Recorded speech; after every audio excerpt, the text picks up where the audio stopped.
Ladies and gentlemen, welcome to the stage for a special story from the heart, Mr. Cyrus Mojibi.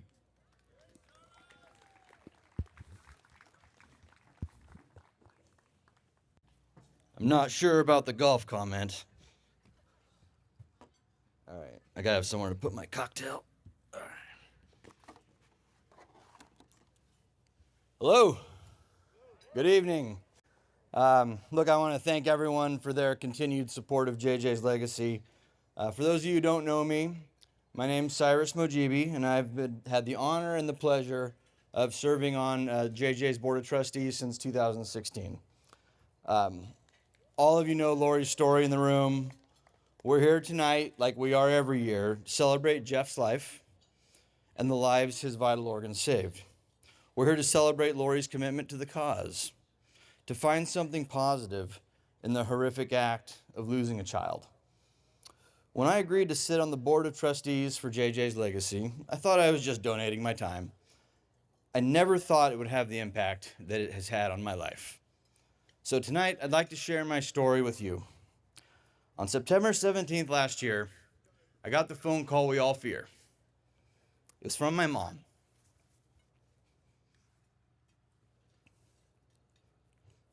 There's been an accident. Cyrus, there's been an accident. I'm heading to Kern Medical Center. It was, 7 p.m. or so on a Saturday. I told my wife, put on some clothes. It was a nice Saturday night. For all the guys out here, man, didn't have any underwear on. I was enjoying the evening. Got dressed, put on some clothes, left the house right away, right?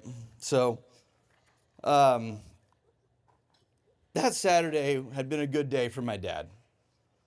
We started off that morning. He had come to my son's Jack Frost football game.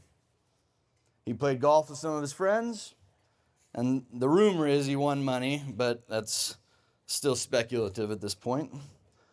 And he went dinner at his favorite restaurant, Little Italy, with his dear friends, Jason and Deanne Gandola. And then they were going downtown for a Beatles cover band at the Fox Theater for my mom's birthday. He dropped her at the theater, parked on 18th Street, and was struck by a car on F Street. Now, at the time, we didn't know any of this. He didn't show up to the show, and so by the time they went back and found that something was wrong, he had already been transported. So we spent the first few hours in the Kern Medical Center emergency room, and man, they were busy that night. I think they're busy most nights, and I just want to take a moment to tell you all how much we cherish what KMC did for our family that night. I'm not just saying that because there's like 4 tables of them staring at me. So again, the first few hours, like most emergency room experiences, just like Lori said, we're sitting around wondering, did he break his leg? Did he break his arm? How bad was it? Took a few hours, and eventually someone came and gave us the words you don't want to hear. Let me find somewhere we can talk privately. I remember making contact with my brother, and it was that moment I realized that he wouldn't survive the night. So they brought us to a side room that, clearly was not meant to be used what they were doing at that moment for, but it was better than out in the public forum of the emergency room. They wheeled in a screen and they showed us Dad's brain scan and showed us that he would not survive the evening. So next thing we did is, we asked the question I think most everyone out here would ask, which is, can we see him? And they took us up to the ICU, and we were placed in a private waiting room. Now, let me back up for just 1 second. As I described, I heard too much information up here, but as I described, I left the house very quickly. I didn't think to bring any water, phone charger, tissues. I hadn't thought to prep that I was going to be there for hours. You get that phone call, you get in the car, and you drive. I just had been told my dad was in an accident. All I wanted to do was be there. So all of a sudden, we're put in this room, and the room we were placed in had a fridge with cold waters, had comfortable leather couches, It had tissue, which again, none of us had thought to bring.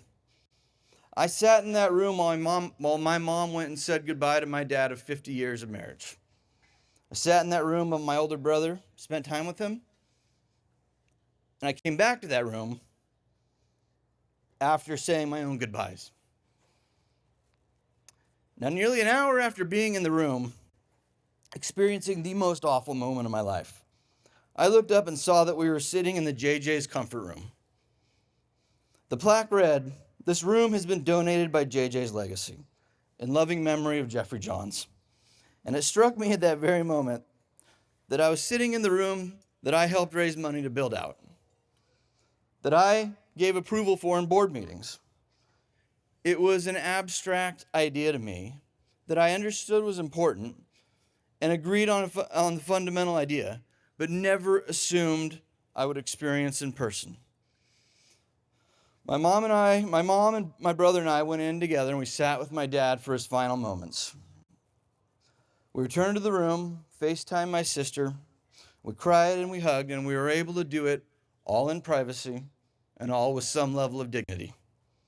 That night haunts me to this day. I dream about it, I think about it, and it's part of me I will never relinquish. But let me tell you, that night, the room we were in mattered. Cold waters and tissue mattered. A door to close, to hug my mom, it mattered. Lori's dedication to making sure no family ever had to make a split-second decision or share the most intimate moment of vulnerability in a public space mattered. The Johns family made a decision to donate Jeff's vital organs in a small utility room. Lori had the vision to realize other families would be put in these situations, and that one of Jeff's legacies could be to provide a room that would ease the pain of those suffering. All right, here comes the ask, so get ready. KMC, Adventist Health, and Memorial all have comfort rooms donated and funded by JJ's legacy. I think every hospital in Kern County should have one. And I would even argue that we should go beyond Kern County, but I'll leave that for the boardroom discussions. And some of the ones we built years ago could use some refurbishing. I mean this. I hope and I pray that none of you will ever truly need to feel the benefit of a JJ's Legacy comfort room. I hope you consider donating something tonight, and it remains that same abstract thought that it was to me up until September 17th last year. The reality is that this room gets used every day. Terrible accidents happen every day, and we can help. I'll ask you this. Open your wallets and your purses tonight. Play a small role in the next person that receives the phone call we got that night. Play a role in someone's life in their darkest moment. Now, I'm ready to start asking you for money myself, but my good friend Mike Grigg is a lot better at that than I am. He's going to ask you to raise your paddle at whatever level is comfortable for you. So please give consideration of some level of donation tonight. I can say this from the most raw and real personal experience. It will make a difference. So I just want to end with a quick toast. So if we all raise our glasses, to those we have lost, to Jeff and to my dad Mo, may we ease the burden of those who have to go through this pain again. God bless.